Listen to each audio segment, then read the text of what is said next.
Welcome to episode 82 of Crave the Book.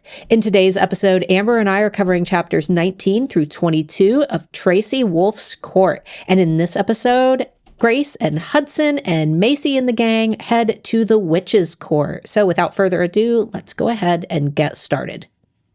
We're back for episode 82. Because we weren't here last week. Nope. We can't tell you why yet. Nope. We'll tell you later. It's a We'll secret. tell you.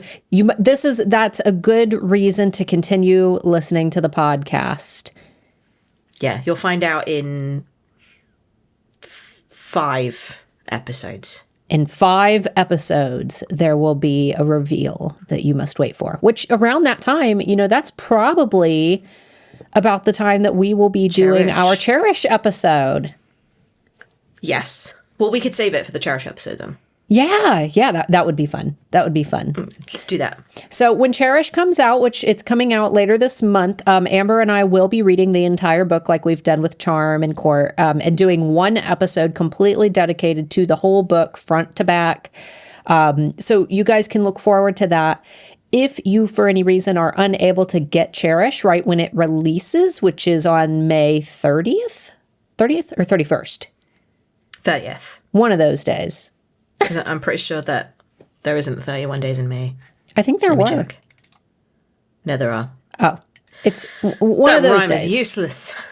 Yeah, one of those days. If you're unable to get Cherish when it first comes out, or if you just aren't able to finish it, you can skip our Cherish episode, because that will spoil everything, and then you can just come back to it when you're ready. We did the same thing for Court. We did the same thing for Charm. It's just a way for those of you who do have the book and you're dying to talk about it with somebody, or you want to hear. I think we also try and make sure that even our spoilers, we don't really say any Court or Charm spoilers for a good few weeks after. Yeah, because we know that releases are going to be different everywhere. Especially if you still speak a different language. Yeah. A lot of you don't even have Court yet. Mm-hmm.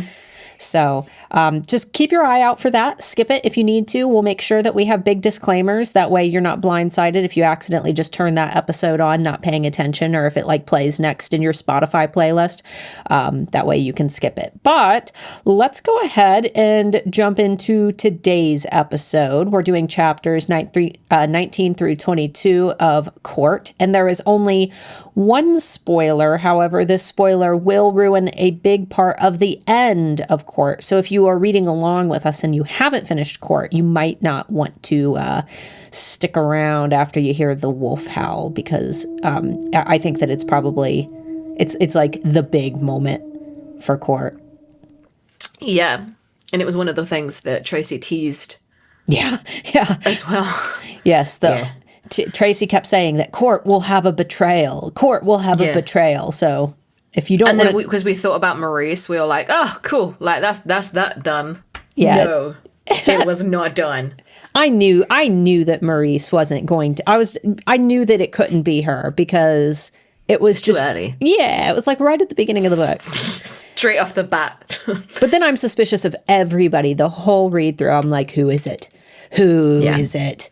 So, okay, so last we left off, Hudson and Jackson were destroying Katmere Academy to bring down the entire building on the wolves that had attacked our little Katmere gang. And Eden had just pushed Grace through Macy's portal, and Grace was freaking out because Jackson and Hudson were still behind at Katmere, bringing the building down. So we start this chapter with Grace spiraling through a portal, and we learn something interesting about portals that she's never brought up in the past. Yeah, she says that each portal has almost an essence of the witch or warlock who created it, and Macy's have this kind of rainbow-esque. Yeah, I wrote down watermelon sugar because of Yeah, she said that it was like a sugar. Yeah. She said it was like a sugar high going through the portal, which, you know, if you're actually terrified for your life, it's probably not very fun to go through like a colorful, fun kaleidoscope portal. It made me think of, you know, in like Charlie in the Chocolate Factory. When you're through the tunnel.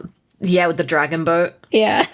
Yeah, that's what I think of when you're like, this could be fun and we're in a chocolate factory, but this is a really weird man. He's singing really fast. Scary.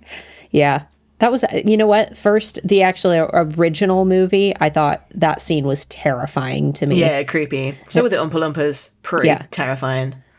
Something about Johnny Depp doing the Charlie in the Chocolate Factory didn't really compare to the absolute terrifying like ambience that took place in the Gene Wilder. Yeah, the whole thing was just scary. But so Grace falls through the portal, and she's first of all she's mad at Eden, but Eden's like, chill, dude, like Hudson and Jackson will be fine. And they're the two most powerful vampires in existence, they'll be fine. Yeah. And meanwhile, like Katmere Academy is falling down piece by piece. And Grace is like looking through the portal, still able to see. And I just thought it was funny. It reminded me of like, the paintings like in Harry Potter where you can like see like if somebody's like walking, you can see them like approaching.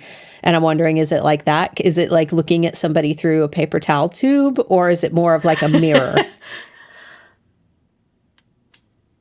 And is it all rainbowy? Yeah. I don't know. Yeah. I didn't really imagine it in any concept. I think that I just kind of saw her as like looking down like a wishing well. Where there's like a distance to the water and you can kind of see your reflection in it, but it's really distorted because it's so far away. Hello down there. Hello. But I just have this like image as well. It's like they're all really concerned about Flint and Hudson, right? Flint and Hudson? Jackson and Hudson. And I think that although they came in a bit like scathed and bruised and battered and a bit like, that was a close call, I like to think that they're having just a little bit of fun. Like, I don't think that they've had a chance to have a fight where there was no consequences to just destroying it. Like, none of their loved ones were nearby. The Katmere building was already falling down anyway because it was all like on fire and burnt and broken and stuff. And nobody likes werewolves in this fandom anyway. So I'm just wondering whether there was a little bit of like letting loose, you know, like scratching that itch of combat. What high schooler doesn't want to tear their school down and watch it like fall to the ground? And like with their brother as well, like who even though they had this like issue beforehand, I feel like it's all kind of a little bit more resolved than it has been before. So there's a bit of camaraderie, as well. And I just like to think like in the blue corner, in the red corner, and there's like, let's get ready to rubble. I just like to think that they're actually like enjoying this fight. Meanwhile, Grace is like, oh my God, they're gonna die. Yeah, and then Macy comes through the portal, which Grace says that Macy always comes through the portals last because she has to like be on the other side holding them open. But somehow Macy has been able to keep the portal open, get through the portal, and is still holding it open. But she's starting to like lose the battle, and she's talking like, I can't hold it anymore. And to me, it's just reaching like through and grabbing a hat last minute. Yeah. I when she says I can't hold it anymore, I'm just thinking like when you really got to take a poop and I can't hold it anymore. And then Grace comes to the rescue and starts siphoning after getting up off her ass. Like everybody else is like superhero posed out of this portal. Meanwhile, Grace rather undignified. Belly flopped backwards. It's almost like, which sounds really uncomfortable. She almost like has to compensate for such a a clumsy entry by being the one who ultimately saves the day by siphoning everybody's magic. One thing that I did like, where she was, kind of channeling the magic into Macy to help her keep the portal open, is she described trying to identify everybody's individual strings to take some of their magic. And she was like kind of describing everybody individually. But then the visual where she says like, screw it. And she just holds out her hand and scoops up all of the strings in one hand. It's like when you think of like, if you were to grab a bunch of guitar strings and kind of like wrap your hand around them and squeeze them together. That's kind of like how I pictured it. I thought that the visual there was really good. Mm-hmm. Do you know what? It made me also think that if she wasn't making sure who was who, she also wasn't counting how many she grabbed, because she describes this sudden pool of magic, like just ridiculously powerful. She is in the Witch Court. How many connections did she grab? Oh, like you think that maybe she didn't just grab... Yeah. Oh. Because she didn't look at who she was kind of reaching for the power from anymore. And she does have, like, people in here that she knows, like, as connections, even if they were Baby Grace. Baby Grace. There's, like, people there. Yeah. And I'm just wondering whether she just kind of... scooped up everybody. Grabbed them all. Because the way she described Jackson and Hudson's power was like endless compared to the rest of her friends in the Order. But all of a sudden, their power pool is like huge. Yeah, I mean, it could have clued in because soon after that, the like Witch's Court, like the guards show up. Oh, they were angry as well. Yeah, so she could have totally like, or even sapped the queen. Yeah, she could have been, just kind of stealing from everybody in that moment, and nobody would have really known, especially if they'd never experienced that. As that being like a very gargoyle trait that she has, they might be like, "What the hell?" Yeah. But I just remember like thinking like, well, she said that they weren't very powerful. And all of a sudden she's like, oh my God, there is so much power here. Yeah. Yeah. Yeah. I like that she was topping off from everybody. Yeah. And also I wrote down that I was like, wow, like what is wrong with this like earth magic? It's like weak as fuck. Every time she uses it. Yeah, every time she tries to use it, it's like, oh, there's not enough power from the earth to sustain this. And yet everybody talks about how earth magic is like crazy and wild and chaotic. And no, we've not really seen much power specifically from the earth. Yeah, and last time she tried to use her earth magic, what was she doing? It was later in the book she was trying to use it and it didn't work at all. She was trying to save Flint. Oh, that's right. That's right. Yeah, she couldn't channel any earth magic at all while she was trying to save him on the battlefield. Yeah, it's kind of been failing her a lot, other than the one scene in the forest in Covet with the where she like channeled the trees. Maybe she needs to be in an area with trees. Yeah. Or needs to be in an area where like the earth magic was like woken up by the giants. The giants use it, so therefore they're a bit more receptive. Yeah. To it. It might just be because she's like in a building full of witches and it's not like a prime place to be channeling. Yeah, it's a good point. She's trying to use earth magic and she's in like a bank. Yeah. and on the island, I mean, there's trees, but for the most part, it's like sand and... Oh yeah, it was pretty dead. Yeah, so maybe there wasn't enough there either. Yeah. Oh. Good points. Maybe Grace is just an idiot. She just doesn't know what the hell she's doing. Yeah. And yeah, as she's holding this portal open, Hudson and Jackson suddenly like jump through.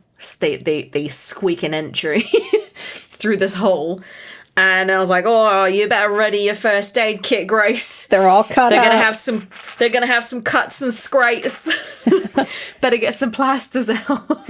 Yeah, I said, my whole thing with like everybody like grouped around at that like last minute, holding the portal open for just a few more seconds so that they could squeeze through. And I'm like, oh, it's the power of friendship. Yeah. Every time we watch any kind of movie, me and Scott always say like, oh, it wasn't about the I can't remember the saying, but it's always about the journey. It's about friendship and the friends we found along the way. Like, yeah, it's like always like, yeah, we try and we take the piss out of it a little bit. It's like the power of friendship. It shall overcome a little bit all. Pokemon-y. A little bit Pokemon-y. I was thinking My Little Pony. Friendship, Yeah. Friendship is magic. Ah, All the ponies, they save everybody with the power of friendship. yep. And as the two boys kind of leap through this portal, the portal snaps closed, and for some reason, all the power that Grace has been using, she kind of doesn't really stop it from coming through. She just keeps on letting it channel through her, and it rebounds off of this now closed portal and flings her, like slingshots her across this room, which is one of the best things I can ever see in a movie. I think that's going to be hilarious. Oh, yeah, like a rubber band Like snapping. everybody's like, oh my God, they're sipping. And then Hudson just like grabs her out of the air. Yeah, she says that she's moving so fast, she doesn't even have a chance to grab her platinum string, which that's pretty fast. Yeah. Because I would assume Yeah. that that's about the equivalent of just kind of like thinking about grabbing it. Like it's taking place in your brain, so it should be something that you can quickly do. Yeah. And this makes me like double down on my theory that they were enjoying the fight even more, because if he had really like sapped his strength, he would have been a little bit laggy on the capture. Yeah. And I mean, Jackson was like, he had his hands on his knees and was like panting, and Hudson. Yeah, but I feel like it's all like, does a vampire do that? Like I like to think of it as like they did that race and they're like, whoa, that was we almost didn't make it then. Like kind of like bravado, but between brothers. It was mainly Jackson who was out of breath, and maybe think about it like if he just got like a heart transplant, like he's probably, he's had a triple heart bypass. yeah, he's still a little exhausted. Maybe he hasn't quite adapted into his new heart yet, and now he's yeah, he doesn't want to rip any stitches. yeah. And Hudson, meanwhile, he's like, oh, my little brother, always such. It's like, oh, I've got a stitch. So dramatic. Hobble, hobble, hobble. And Jackson just flips him off.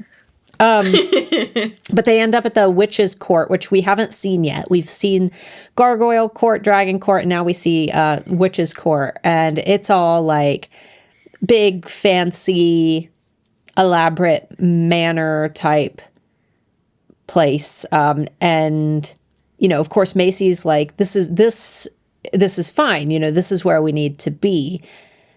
And then, of course, like, the moment that she says that they were going to be safe there, all the guards like just file in and start yelling. Yeah, they're like, we're fine. We've totally claimed sanctuary, and then immediately that gets revoked. It's like, no. Yeah. And how dare you assume? I love that Grace says what looks to be half of the witch guard, given their uniforms, walks in.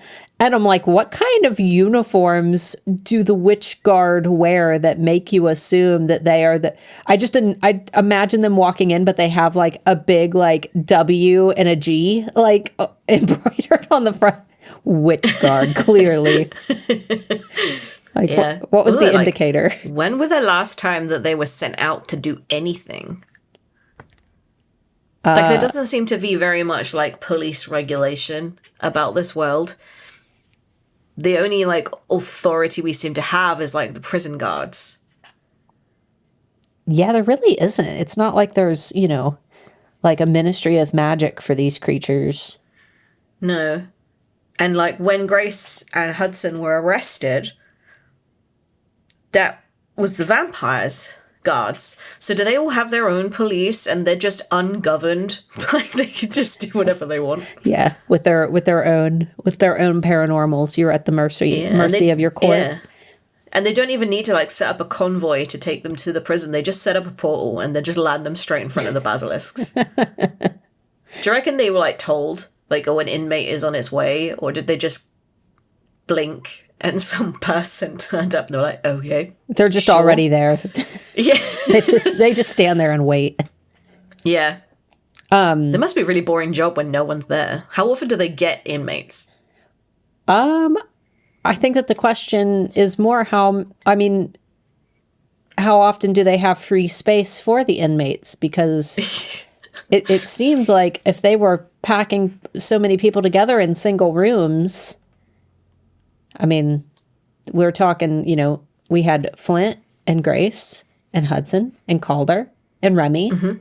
That's 5 paranormals in a room. That seems like a lot. Maybe they were overcrowding. Yeah. I don't think they really care about ethics or morals. Damn those New Orleans prisons. So I really like this interaction Macy has with one of the guards where she doesn't like back down at all. The guard is like, you need to leave. Macy's like, I'm not gonna leave. And she throws in the sass. Yeah. And then the queen's sister comes in and basically says that she'll, you know, that these children deserve an explanation, and she starts to lead them to the queen, and Macy just like looks at that guard who was trying to turn them down, and it says that she shoots the guard a sunshine smile, and that's another one of those movie moments where I can just imagine her like yeah. With her I think for now, Macy's been this kind of quite a meek character. She's confident in the way that she kind of carries herself, but I wouldn't say that she's particularly assertive in the way of like Eden is. Oh, yeah, yeah. But all of a sudden, she's in her home territory and it's like, no. Yeah. Like, oh, Macy, she got some backbone. Well, I mean, if it's the one place that she, you know, is like familiar with, like her home has just been destroyed. Her parents are both gone now. And I mean, she goes to the one place that she thinks she's going to be safe. And the second she gets there, they're like, no, this isn't a place for you. You can't be here. Yeah. Yeah. I really, which I would be really upset by, like really upset by. Because they haven't even really said that Macy on her own can stay. Like, they're a sanctuary for you, just not for your friends. Like, normally that would be the case where she's like, oh, no, you either take all of us or none of us. But no, it's like, no, you are not welcome here either. Like, all of you, get out. Yeah, it's almost like if you went to the cops or something and said, like, I need help. And they're like, sorry, can't help sorry. You. Get out. You proved too much of a risk. Yeah. Like, what if the criminals that are after you come near here? We are not equipped for them. And then we find out that the Witch Guard are, like, acting on their own kind of instructions and haven't even told the Queen that they're there. Yeah, that's kind of... Which is weird. Yeah, that's not a good political system. No. Yeah, it was just a very strange, like, interaction where this, like, almost uppity little witch that is running the Witch Guard is like, no, you have to leave.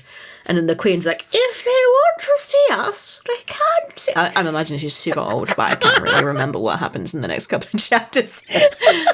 All queens are super old in my head.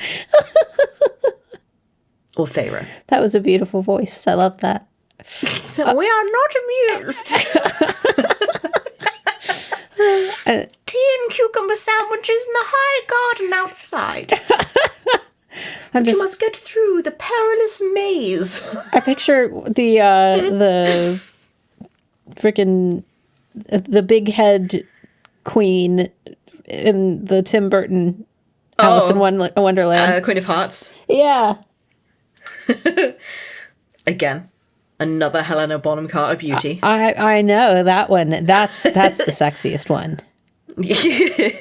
She's had some strange characters over the years. That's that one right there. Big giant head. That's the sexiest one. That's the Queen of the Witch's Court. So when we get to the next chapter where we are actually encountering her, that's how I'm going to picture her. Off with her head. There's also a really funny interaction. And it reminded me of the interaction in Covet when the group was going up to the crone's house, and they were talking about like the gingerbread house where they were just kind of bouncing back and forth. And this scene was very similar to that. Do you remember like the exact, I know you have the one line, but do you remember the exact interaction that they had? Well, the witch guard said that if they would try anything like any funny business kind of deal, that they were going to cut out their organs and use them in the most heinous spell. And everybody goes a little bit quiet with the threat. And then I think Flint's like, come on, like, what's the worst that they could do? And then Darude replies, they said they're going to use our heart for a love spell. I was like, wow, you think that their most heinous spell is a love spell? That's dark. And then was it Flint who said, or was it Raphael? One of them said that they would feed... They would turn them into a familiar. And then set the familiar on fire. Or no, feed them to their most loyal familiar and then set the familiar on fire just to prove a point. And then the guard said, my familiar, or my favorite familiar is an octopus. So... Yep. And then somebody else says that theirs was an emu. And then Macy goes, I know witches would have vampire as a familiar. So where are these people? We don't know. We don't really meet them. But I would love the next scene to be walking in and there's just an emu just off camera. I was hoping more for like a vampire on a leash. Some kinky thing. Proper BDSM. Yeah, yeah. Yeah. A little bit of pony play going on. With the little shoes. Like, who is that? Oh, that's Justin. Don't worry about him. Justin and Nigel. Justin and Nigel. I hope Nigel's the emu. That feels like an emu name. I like to think that the emu is the daddy. Yeah, and Justin's the guy that's on a leash, and the emu just has this like leash in his mouth. Justin the vampire. And Nigel the emu. It's a beautiful love story. These, you can tell that not a lot happened in the chapters that we read today. We've had to take this to its own weird, uncomfortable level of storytelling due to lack of actual happenings in the chapters we read. So let's go ahead and get into spoilers. And like we said, this is only going to be a spoiler for you if you haven't finished Court. But if you have finished Court, you should be safe. I don't think that we're going to be covering anything that we talked about in Charm or anything. So no, go ahead. So there was a bit where they are about to walk into this court, I think. It's a bit where they're about to meet the Queen. And Liam says the most tragic sentence of all, which is, well, there's nothing quite like dying for something you believe in. And it made me a little bit sad, and I did a double take for two reasons. If he says that and then dies later on and he wasn't the betrayal, that's awful. Yeah, it's almost... If he got like killed and it wasn't because he betrayed them at all, it was just he got killed out of some like mind game from Cyrus. Yeah, it reminds me of like, I mean, spoilers for the first season of Game of Thrones, in case you haven't caught up with that. But it reminds me of like Ned Stark, like, you know, with up on the platform and basically admitting to treason when he knew that he hadn't done anything wrong, but he was just trying to do what everyone told him to do. And, you know, he ended up getting his head chopped off anyway. Yeah, like he died with everybody thinking that, you know, he was treasonous, and in reality, he was just trying to maintain a tiny bit of his honor. And it's almost like the same thing where if Leon, I mean, at the same time, it could also be taken another way where Liam might be saying, like, you know, maybe he is okay with dying for something he believes in because he believes in Cyrus's cause, but... Which is even worse. Like, why would you say that to the group of people that you're currently with, knowing that your cause does not align with theirs and that you're leading them to their deaths? Right. It's almost like, why would you out yourself like that? Mm-hmm. It was a really, really weird sentence because they are going to the Witch's Court to seek sanctuary because they are being hunted to be killed, essentially, or thrown in a dungeon. It's not a cause that they believe in. They're, like, fleeing for their lives. I thought it was in reference, he said that line in reference to why aren't the parents doing anything to reclaim their children? And basically they said, like, oh, you know, the dragons aren't doing anything because they already have suffered a lot of casualties in the fight, and they're kind of doing what the vampire court wants because they're questioning Nuri's leadership now that she doesn't have her heart anymore. And the wolves have been guaranteed that their children would be safe, and they don't want to do anything to provoke. And I think that that's where Liam had said that there's nothing quite like dying for something you believe in. So that could have been taken in multiple ways. It could have been taken like, I don't know, like it's worth dying to save your kids, or... Yeah.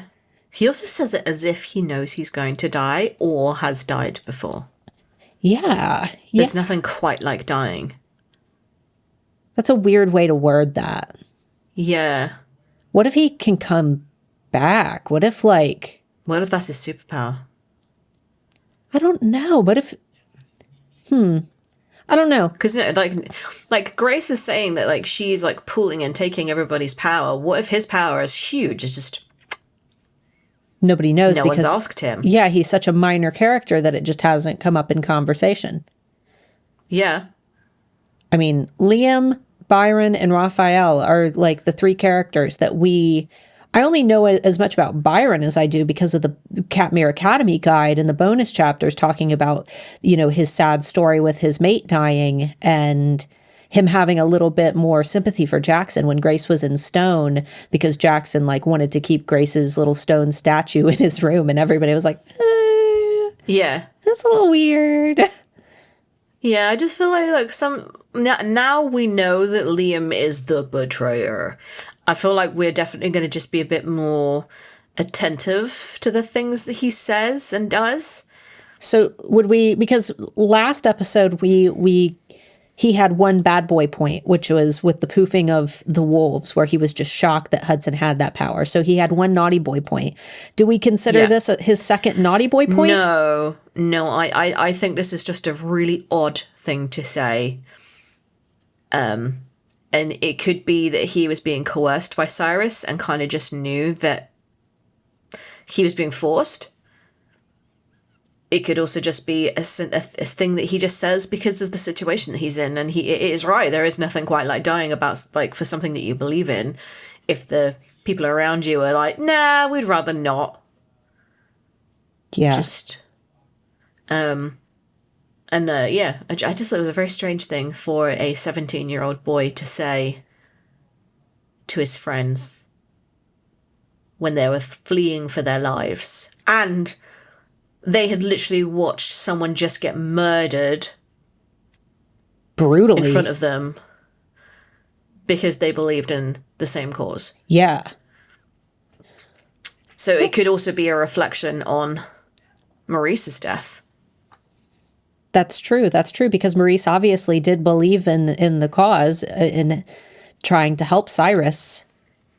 She's a bit of a loyalist to the vampires, which, you know, kind of sucks, especially since she hasn't really done anything that would give indication that she's got, you know, any particular sway towards... I mean, it's a battle. It also does make me wonder, like, right back in Crave, did she ever, like, send messages to Cyrus because she'd done tests on Grace whilst she was in the infirmary and just didn't tell Grace what she was. It wasn't her, it was Amka who had said something, who was like, well, I don't think you're human. Like, it was always Amka who said things like that. Maurice didn't. Amka did. And, I always thought when we heard about the betrayal, I was almost positive. We did this whole thing, didn't we, about Amka? Yeah, we thought for sure it was going to be Amka. But who isn't in court at all. No, I don't think so. I don't think that we even hear about her. I mean, unless she's locked in the cells. But again, it wasn't a specific rescue of her either. Like, she wasn't mentioned. No. So I don't know. We'll have to keep, now that we know, first read through of Court, we didn't know it was Liam. We suspected Mackay, we suspected Amka. But now that we know who it is, I think it's a lot easier to start picking things apart. I was very positive that it was Mackay. And I think it was because somebody had mentioned that Mackay's schooling was paid for by Cyrus himself. But then somebody said that it was actually Liam's schooling that was paid for by Cyrus. So either way, I can't remember offhand. Who knows? Yeah. Who knows? Little details that get lost along the way. But guys, thanks so much for listening. We will keep you posted on whenever our Cherish episode is going to be. I have to go out, the day that the books are released. I usually hit up Walmart and Barnes & Noble and Target so that I can attempt to get all of the different copies. So it will probably take us, about a week or so to read through the whole thing. That way we're able to do the episode. So we'll let you know when to expect that. But thanks so much for listening, and we will see you next week. Bye-bye.